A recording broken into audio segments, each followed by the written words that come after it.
Assalamualaikum. Saya ucapkan kepada para hadirin dan barisan panel pada hari ini. Pada hari ini, saya ingin menempel seorang guru yang telah lama berkhidmat di Sekolah Kebangsaan Iskandar Perdana ini.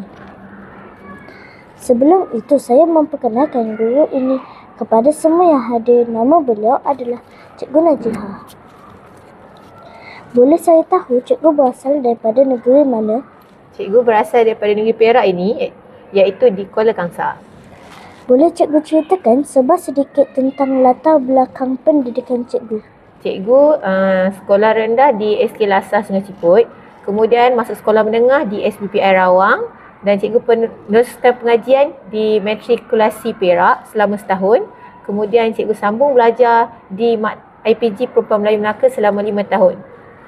Boleh cikgu ceritakan pengalaman sepanjang kemerdekaan cikgu berkhidmat di sekolah ini?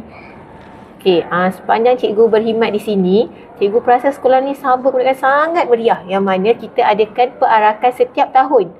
Tapi paling meriah tahun ni lah sebab kita jauhkan jarak perarakan, yang mana kita pusing satu masjid. Itulah sedikit perkongsian daripada Cikgu Najihah yang kita sangat mengagumkan.